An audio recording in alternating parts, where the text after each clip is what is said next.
Hello again. We've got a little bit extra for you. The Hard Tyres podcast is proud to bring you Marcus from TheyTalkMovies. Hi, Marcus. Hello. Marcus was supposed to be on earlier. He didn't quite make it, but he's wanted to talk about F1 anyway, because he's not really an F1 fan, but he's decided to watch the Grand Prix on our behalf, which we were kind of relying on to tell us what happened, but we just had to guess in the end. So, but yes, cheers for coming on, Marcus. So you made some notes, didn't you? Yeah. And you're going to display what you've garnered from the sports over the past few hours, I guess. So what did you pick out of the race? Okay, so this is the first race that I've ever seen. Yeah. I've got some notes that are just general observations. Some are sort of stuff that happened in the race. Okay. Do you want me to just sort of cover them all? Yeah, just go with whatever you got, really, because it'd be very interesting to see sort of what you got to say. Okay, so first of all, it's quite simple, but I was quite pleased early on to learn that the F in F1 stands for formula. Brilliant. That's something you've learned. Yeah, Good. because I think most people that don't watch the sport think it stands for fast. Yeah. After the cars. It's easy mistake to make. So I always thought it was fast one, but Formula 1 it is. So why do you think it's called that? why is it called Formula 1? Yeah. They said on the TV. Oh, why is it called that? I think it's because it's like the formula they use to make the metal or something. I don't know. I actually don't know the answer to that. I know you get different ones like F3 and stuff. Yeah. Not on the keyboard, but you do. But there's like I think the more powerful the car, the lower the number. I think. Yeah, that's right. Yeah. You got it. There you So good. One really quick, which isn't a joke. Schumacher wasn't there. Nope, he wasn't. He retired last year. Yeah, he did. He went away and came back, right? And then. That's right. Yeah, he did. Yeah, he wasn't. So I have got knowledge. Yep, you've definitely got knowledge. He wasn't there yesterday. Or today. No. Are we recording as if this is after the race? Yeah, well, we can do it during. What? No, as in the day after. Oh no! Everyone knows we're recording Monday. Okay, yeah. So yesterday. Yeah. Okay. So Lewis Hamilton, who I've heard of. Yep. He was famous. in pole, they call it. Yeah. That's like a head start. It pretty much is. Why do you think it's called pole? Pole position. Yep. Good. Yeah, because he won the day before. Yeah. So what did you think of him? In the race. Yeah. Yeah, quite good. Seems pretty fast. Obviously, he had some unfortunate incident, which we'll talk about later. Yeah, we'll get to that. But I've seen him on. Spoil it. No, I've seen him on TV and stuff, and he's quite nice. Well, that sounds gay, doesn't it? Really no, does. he's a nice guy. It seems. Yeah, he's quite nice. This one is genuine. Some of them had hard tyres, which is obviously what your podcast is named after. Yep. And some had soft. So, why is that? Yeah, it's a good question, but basically it's to keep it interesting you have to use both types of tyres. But having said that, there's a lot of controversy about that at the moment. So are they literally harder, like physically? What do you mean? Do you mean like they're harder, yeah. Yeah. Okay. I don't really know how I don't know what else it could mean. I don't know. Unless they're harder to use. Yeah, I'm really good, so I'll use the hard tyres. That would work. I'm going to put it up a difficulty. Yeah, so I don't know why, because surely, if I'm guessing this is based on conditions and stuff. Well, it depends, because they have the wet tyre and the intermediate, which is when it's a little bit wet. The hard and soft have to be used in every race. Each car has to use both? Yeah, at least one stint of their race has to be. Okay. So you can choose when to use it? Yeah, that's a lot of what the tactics are about. Okay. So you're getting it, yeah. There you go, so I'll put a tick by that, because I've learned something. Good. I thought you sort of chose at the start of the race and then it depended on whatever. Okay. A genuine thing, it's really hard to tell the racers apart on the TV. Yeah. Do you mean the cars themselves or the actual drivers? Yeah, the cars and therefore the drivers, yeah. So Okay. I don't know how you know who's who. The cars are pretty easy, I'd have thought. One of them's red, that's Ferrari. That's a start. Yeah, all the rest are black though. Yeah, Except that one's got an India flag on it. That's Force India. And he was listed as English on the thing. So is that a British? Di Resta, yeah. He's Scottish, so Oh, okay. not quite British. Okay, so on to the race. Good. Massa had a good start. Yep. Straight up to 5th from 11th. There you go. Well spotted. Yeah, good. He had a great start. And can I just say, Yeah. do you watch it on BBC or Sky? BBC if it's on the BBC. Sometimes it's not. Because it might be as good on the BBC, but the coverage is actually fantastic. In terms, I think it is the same on the BBC, and this is going to sound really stupid, but like, actually, I'm going to not even say that because it's stupid. No, go on. No. Well, it's just like so you're watching the race, yeah, and then it'll be like, oh, he jumped from 5th to from 11th to 5th, and then they'll show you like they've got like onboard cameras, like each car must have like 4 or 5 cameras on it. Yeah.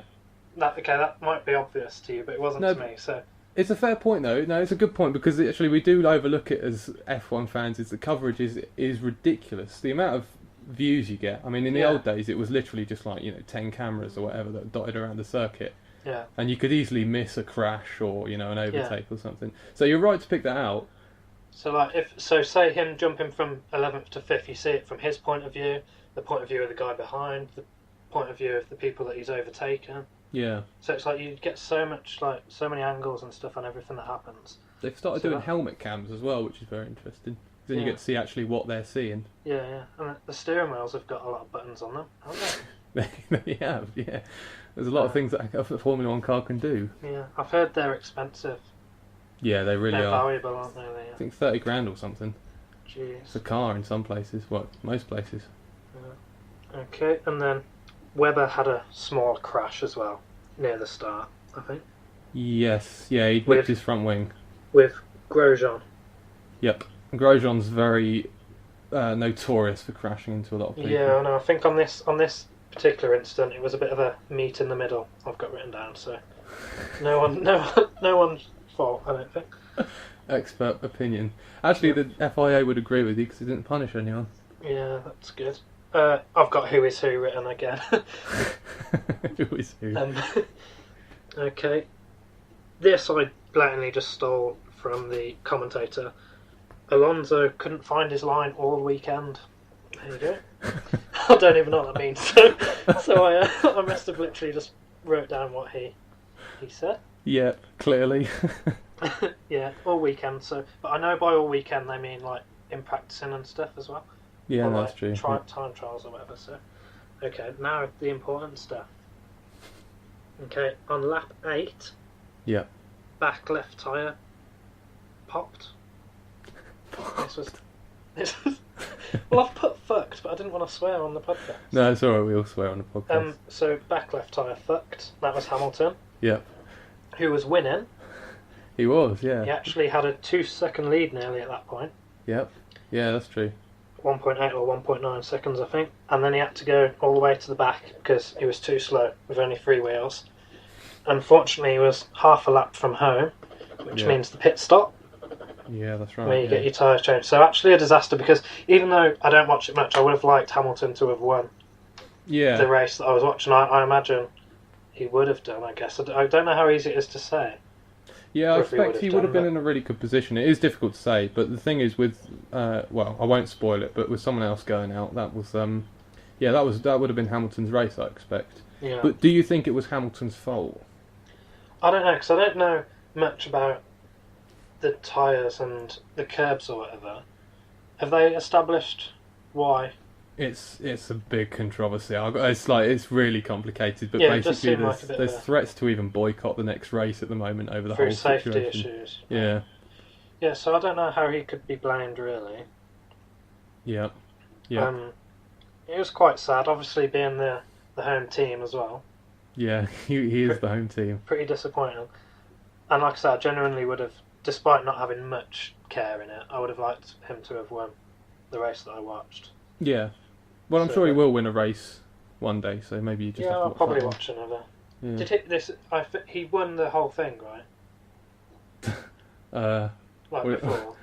The championship? Maybe, yeah. Yeah, a few years ago he did, yeah. It was amazing, that one. Yeah. That's good. I might just watch those on like the internet.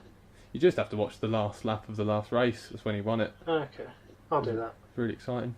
I'll do that. Then you can Okay. live it all over again. Yep. Good. Okay, so he just had his tyre replaced because there wasn't really much floor damage. I like being able to pick up what you've just written down what the commentator said. It's just the little moments where you just, yeah. Oh, go on, it's great. Yeah, so he only had to have his tyre replaced, so it could have been worse. Yeah. But disappointing nonetheless. He was quite mad afterwards. Was he? Yeah, I think he was scared for his life. Because Probably. the commentator, I'm going to the end now, but the people asked him whether it was as dangerous as if his tyre had popped on the motorway on the way home. And he said, yeah. And then they said, what do you think? And he was like, I'm just going to have to bite my tongue. So you could tell he was mad, but he didn't want to get himself in trouble. Yeah. And it is serious, because, like, I know it goes without saying, but if a tyre just explodes at, like, 200 miles an hour, like, it can be pretty bad. So yeah, I'm surprised how everyone seemed to be okay after it. But Well, yeah, it does happen sometimes. I mean, it's part of the sport, but no, it can hurt. Yeah. It can really hurt. Okay, and then Massa. Mm-hmm. I haven't. This is only a few laps later, I think.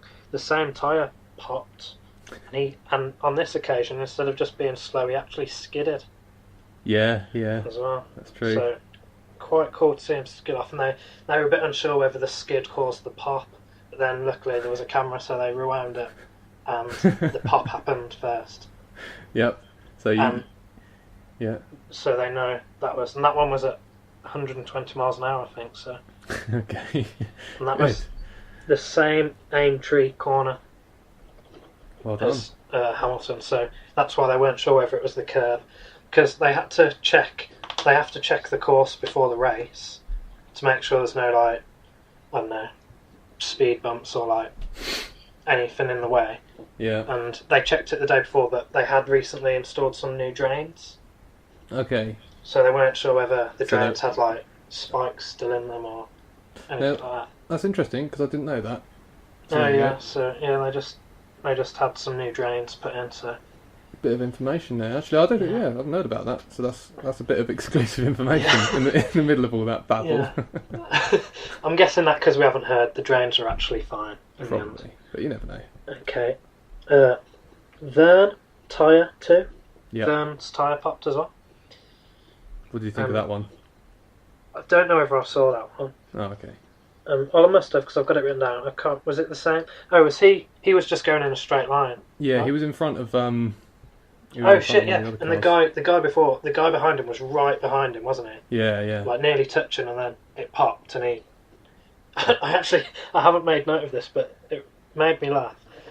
One of the commentators said, all the reactions of a cat there, and the other commentator, not letting the perfect analogy just sit there, went, "Yes, a very agile cat."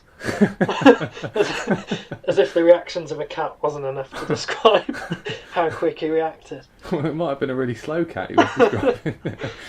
He's got the reactions of an agile cat. Just say he's agile.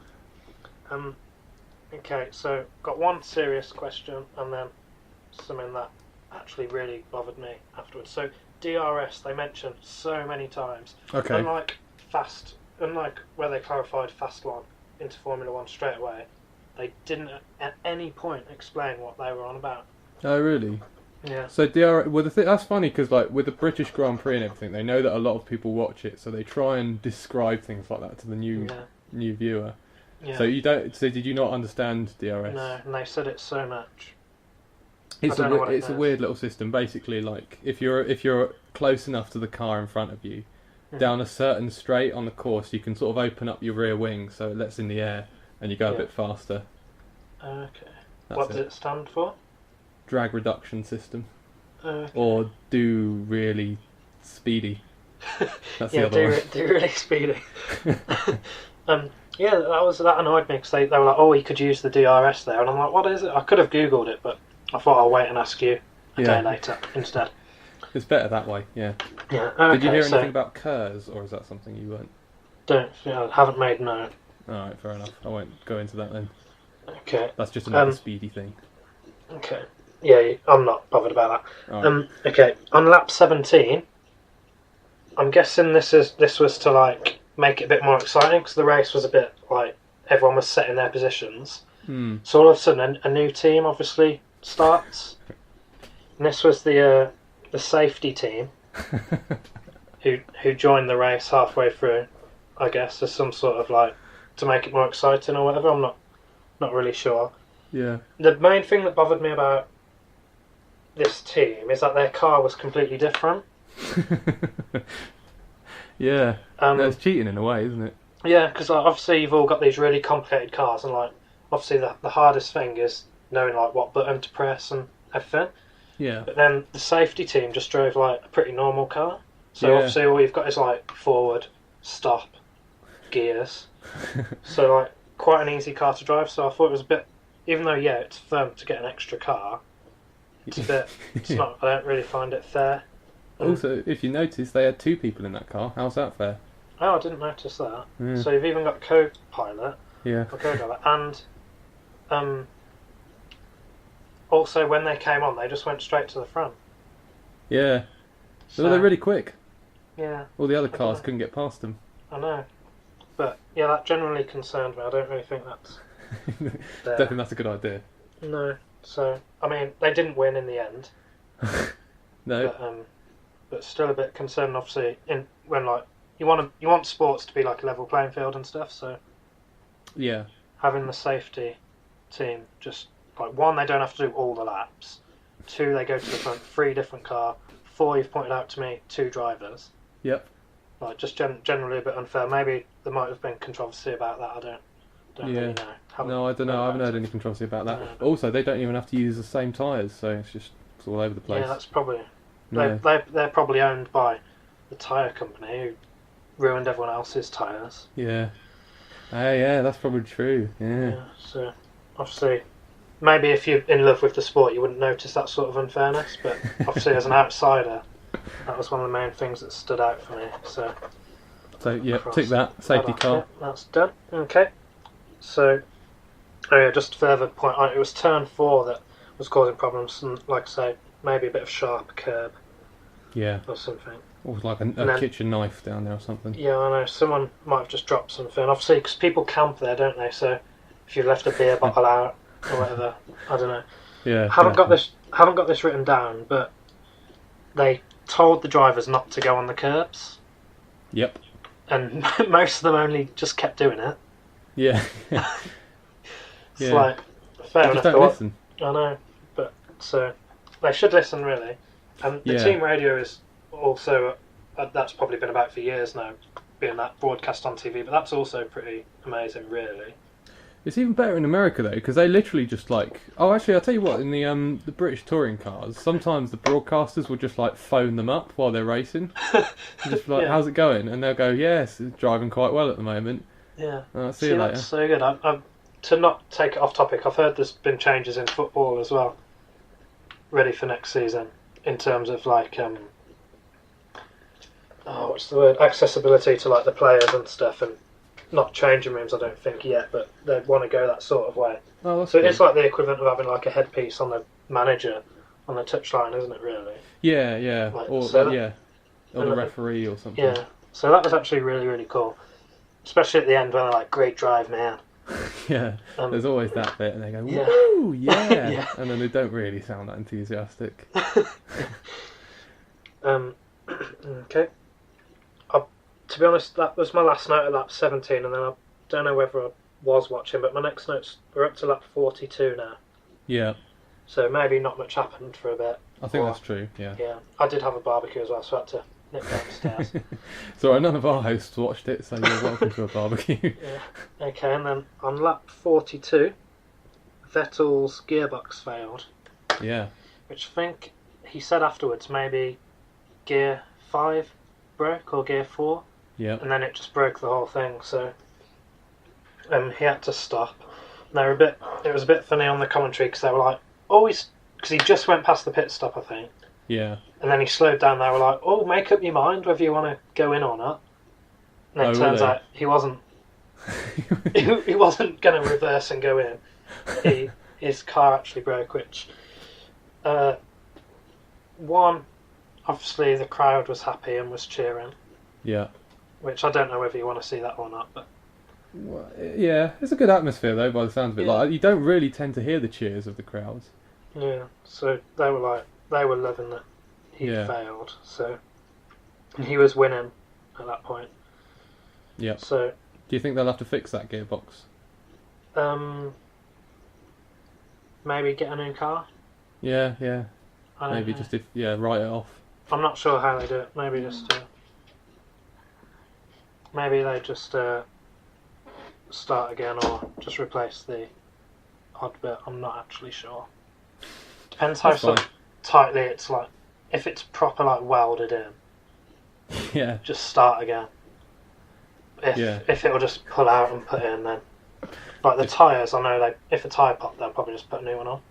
Yeah, that's neat. But with a gearbox, I think it's right in the middle, so depends probably on like if the mechanic's really skilled, maybe they'll just replace it. But yeah, it could be like an operation. Yeah, so he was very disappointed with that, and obviously that means, in conclusion, that the leader of the race quit twice, basically. Yeah, that's one way to word it. I realised halfway through that didn't work because Hamilton didn't quit, but we essentially lost the leader twice. Yeah. Which I don't know whether that is rare, but not for me. Yeah, it is quite rare. Yeah. It's happened every single time I've watched the race, but yeah, that's true. 100%. Yeah, but yeah, that was something I thought was notable. Everyone was really happy that he lost because I don't know. It's been like however many since he did not finish. Maybe never. I don't know. Yeah, a long time. But he always wins as well. People are fed up with it. His first name's Sebastian. Yeah, exactly.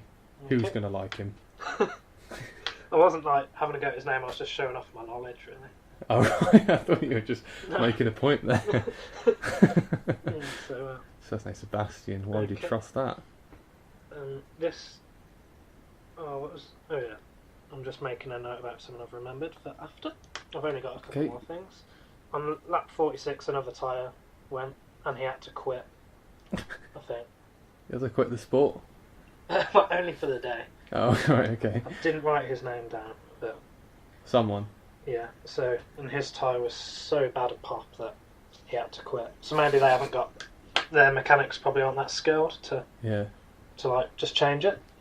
Okay, this thing that I just remembered, one guy got the record of consecutive point finishes. Oh, okay. He overtook maybe Schumacher, something like 26 races maybe, something like that. Yeah, actually that might have been Raikkonen, I don't know for certain. Where'd you finish to get points? At the moment it's the top 10, which is a lot more than it used to be. It used to be top 6. Yeah. So, a bit easy really. Yeah, I know, come in 10th and still getting some points, but yeah, you only get 3 on the podium. Exactly. Yeah, true. Yeah. And obviously, the person who wins stands highest. He does. It's representing probably the result. And then, like, second is like second highest, third. They get champagne, like spray it on each other. Yeah. Bit of a waste. Yeah, I know. Sometimes they drink it as well, and then you get a national anthem. Yep. As well, maybe of only the winner. Yeah, it's usually the winner and his constructor, but they were both German, so.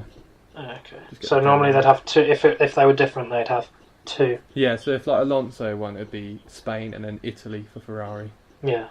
And I always thought Webber was English, but he's not. Webber, yeah. The funny thing, I can't remember who it was. One of the Australian drivers, like ages ago. He won the race, and the band didn't know the Australian national anthem, so they just played "Happy Birthday." Well, that's good. They could do that for everyone, because then like probably even the person in, because the person in third place looks a bit annoyed even though he's on the podium. Yeah. But if they played "Happy Birthday," probably get everyone's spirits up. It would, yeah. Or something a bit more. Though modern. I learnt recently, "Happy Birthday" is like someone's property. Oh yeah, it's copyright. So if you use it in films and stuff, you've got to pay. So they probably wouldn't want that every week. Yeah, it would cost too much money. Yeah, in this sport so. of glamorous cars. I've got no money, have they? No. So I think most national anthems are free anyway, so Yeah, I'd imagine that was so. fine. Okay. So I can't really remember who won or second or third, because that's my notes over. Yep. But yeah, Hamilton... Oh yeah, Hamilton did really well. He got back up to 4th. Yeah. Which, from like 22nd, that's pretty good. Yeah, really good going. But I don't get how... If he could get all that way... Like, if his tyre wouldn't he have won by miles? Like, how come... It seems so much easier to... I mean, the thing is, he might have won. You got to remember the safety car. When they come out and ruin everything, it bunches everyone up. Yeah. So and they can't overtake when that happens. They can't overtake, but once. But it's like starting the race again. Yeah, once the car goes in, everyone's really close. So Hamilton would have, he probably wouldn't have been that far ahead. Like, he probably, if it wasn't for the safety car, he probably wouldn't have finished 4th. Okay. So there you go. Knowledge. Just maybe they are fair.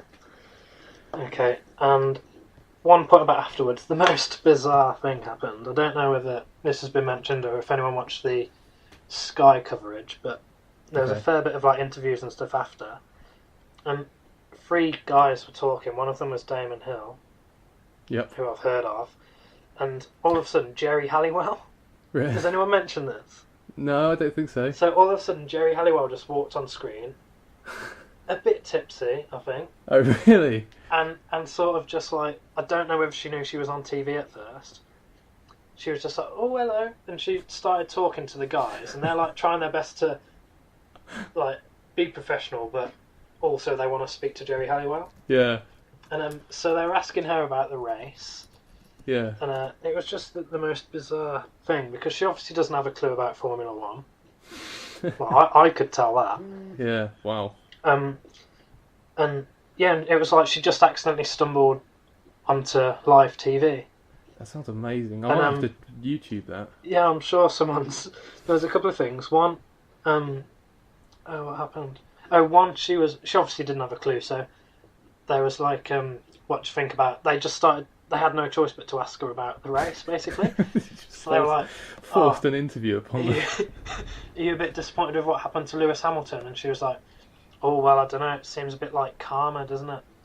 What the fuck? And I don't know, I know there was some tyre testing controversy, maybe. Oh, about that. So she was like, oh, I don't know, maybe it's a bit of karma. Or am I a bit controversial for saying that? And the guys were like, oh no, say whatever you want, Jerry. Like, just these... It was so bizarre. That sounds amazing. That and then she was using their microphone. Then someone passed her a microphone off screen, so she had her own mic. Yeah. They're trying to like conduct other interviews, and she's just like talking. And then she looks at Damon Hill, who there's 2 people in between her and Damon Hill. Yeah. And she goes to someone else, and she's like, "What's his name?" and she doesn't find out the answer. So instead, she just points at him across to other people and goes, "You used to drive, didn't you?" And like, it's like understatement of the. Like, I've heard of him. He's obviously probably one of the most famous, if not the. Yeah, he's huge. He's the most famous driver. And English driver, right? Yeah, British. Yeah. I was gonna say, and then I thought, if he's not, I'll look stupid. It's like the most famous British driver of all time, as we all know, as I've just pointed out. I'm not sure about that, but yeah. Points it in. Oh, he's not? No, there's probably some more famous. Oh, okay. Well, anyway, he's like, people know him, like I know him. Yeah, no, he's hugely famous, yeah. It's like, you used to drive yourself, didn't you? And it's sort of the embarrassment of him having to say yes. Because like, you can't say no, because that's a lie. Yeah. And then he shouldn't really have to say yes. What does he do? Particularly when he's presenting Formula 1 live on Sky. Yeah. Does he go, yeah, I'm Damon Hill? Because that just sounds arrogant. I won a championship. I think he tried to make some sort of joke. He was like, oh yeah, I did my bit, or something, you know, like to try and laugh it off. But it wasn't as awkward as it could have been, but like, it wasn't what I expected to see at the end of the... That's amazing. And then I think they were like, okay, Jerry, we've got to do some serious presenting. It's just so weird, like, what was she doing there? Oh, that sounds fantastic. I'm definitely going to have to check that out. Yeah. The thing is about Formula 1 broadcasts is they do tend to be quite chaotic. Like Martin Brundle, who's one of the commentators, he does this grid walk thing. Yeah. Where before the race, he's just wandering about while the cars are being set up, and he just talks to people. And he always finds a celebrity, and he's always like, "Oh, what do you think?" And half the time they are like that. They are just like, "Oh, I just think it's great that it's great that everyone's out here, and who do you think's going to win?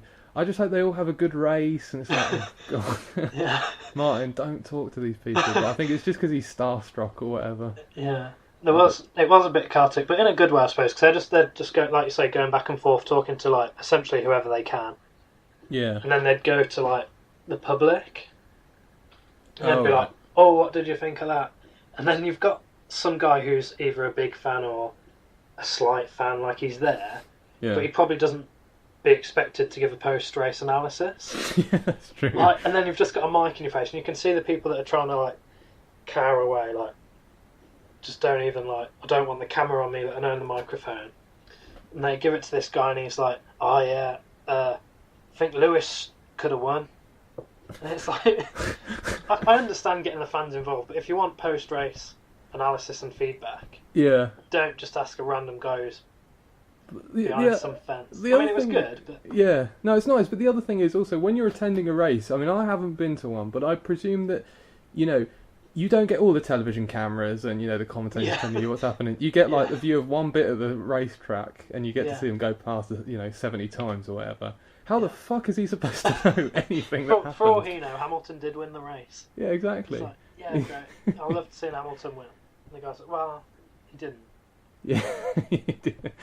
Well, that's good. So were you impressed by the coverage or no? I mean, I was. I mean, I'm actually a really big fan of.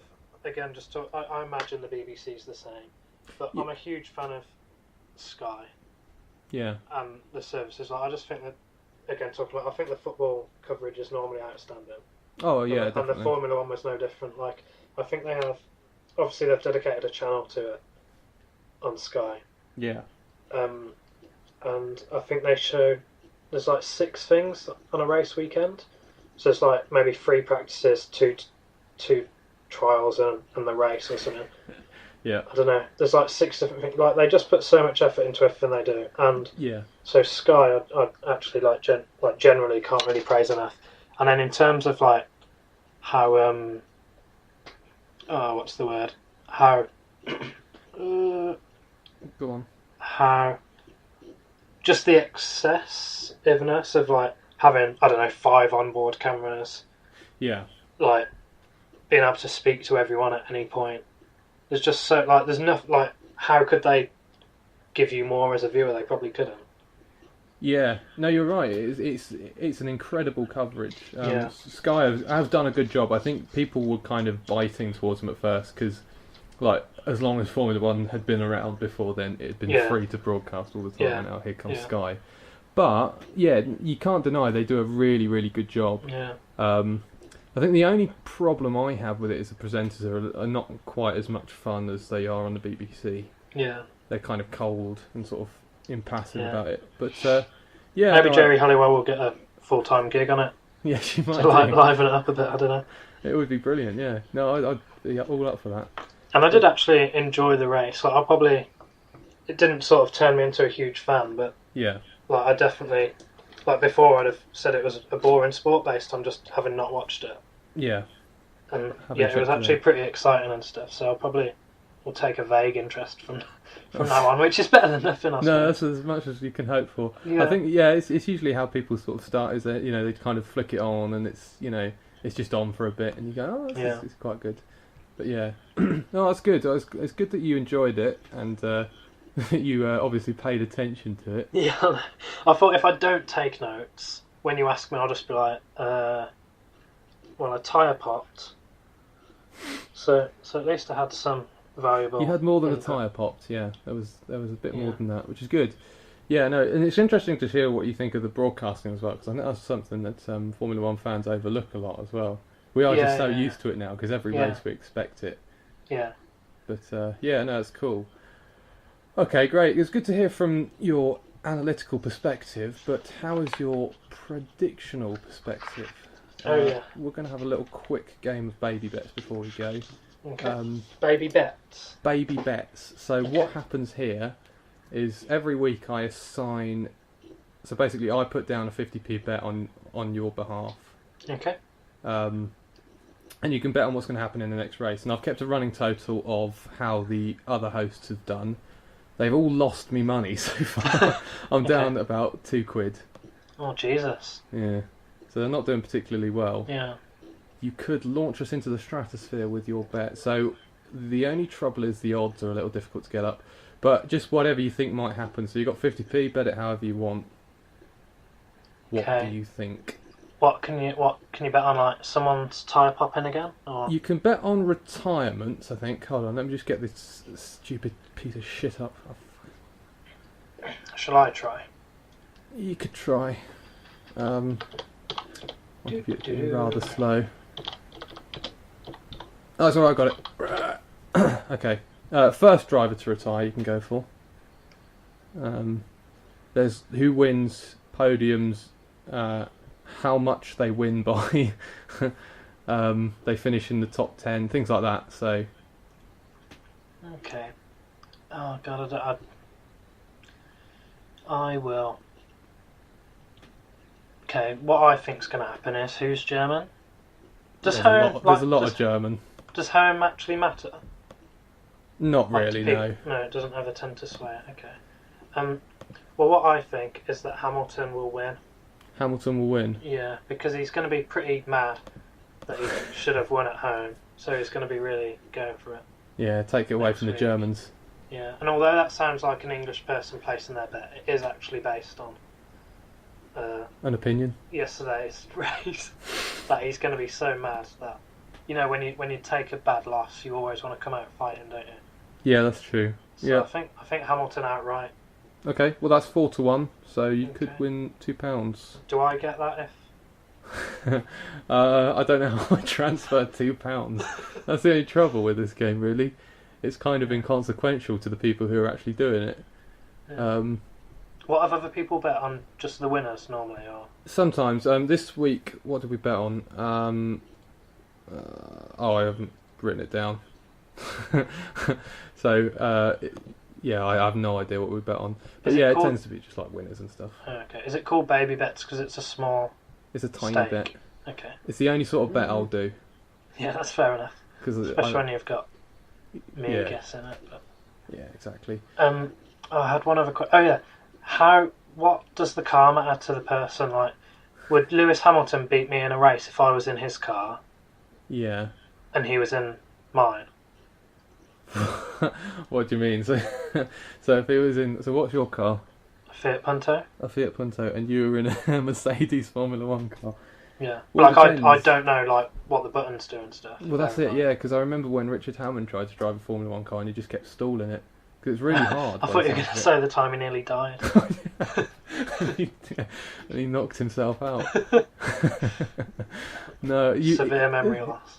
Yeah, no, Hamilton would probably win, although he does get in trouble a lot for driving around and doing donuts and stuff. But obviously the serious question behind that is, like, how much? What sort of the percentage, if you could weight it, between how much is down to the driver and how much is down to the car? It's sort of like what's more important, your legs or your arms. Sort of, you know, they're both necessary to function. Yeah. Like, you couldn't have a good car with shit drivers, and you couldn't have a shit car with good drivers. I think it's probably about 50-50, I'd say. Okay. At the very top. Yeah. That's okay. But it's really tricky. Like, it's a big question. Like, this is going on for very long, and especially with Vettel winning every bloody race, they always say, "Oh, is it just the car?" Yeah. Probably. I don't like him. Because they're not allowed to copy each other, are they? No, they get disqualified if they do that. Yeah, I've heard about that in the past. Yeah, there's a bit of copying going on. Okay. The great copygate. Right, well that was interesting to hear your perspective, and hopefully I obviously showed you a few things. Yes, yeah, you definitely demonstrated some of the more the more basic perceptions of one. I wouldn't call it an analysis, I'd call it a recount, but hopefully it was enjoyable nonetheless. So do you want to plug your podcast while we're here? Yeah, I suppose I should. If you don't mind, I'm happy not to. No, I think you should. Well, I plugged it a little bit on the show. So. Okay, let me find. I don't know my link. Okay, so I present a movie podcast with a co-host, and it's really good. And Jake has been on it, so Yeah. if you're a fan of Jake, listen to his episode, which is episode. Do you know? I think it's 8. Okay, episode 8 with Jake, and you can find us at www.loudyspeak.com/podcasts/TheyTalkMovies.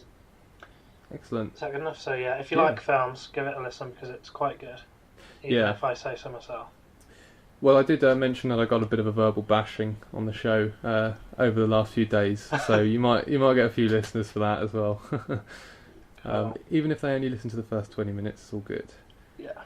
Good, right. Thank you for having me. No, it's great. I enjoyed that, and thanks for sort of getting me to watch the race as well, because something that I wouldn't have done otherwise. So. Yeah. Well, it's good to hear that you enjoyed it to an extent, and if HardTyres can do anything, it can make Formula 1 seem better to people who don't watch it, which is, I think, our mission statement. So, cheers for being on the show, and we're gonna be back in a week's time for the German Grand Prix. So check that one out, and we shall speak to you then. There's normally longer, isn't there, between races? Yeah, there is. Yeah. Last time it was 3 weeks. Really long time. Jeez. Yeah, I know. Thought I'd add, in case people didn't know, normally it's like a bit of extra time, but this time straight away again. Straight away, just in case they missed out on the race. I thought, it's probably 2 weeks. Shit. They could have done with extra time this time though, for the tyres. Yeah, that's true. Actually, you're right. Yeah, that's a good point. And I saw on Twitter today that they've allowed some unrestricted tyre tests. Yeah, they do the young drivers test, but they're just going to let all of them in. Yeah. Even if they're like over 40 or whatever. Yeah. Sorry to ruin your outro. It's fine. In case you didn't know. No, Stuart always does the same, so it's all good. Righty-ho then. So cheers for listening to Hard Tyres, if you did, and we shall be back in 1 week's time with hopefully a full set of hosts. So cheers for listening. Ta-ra!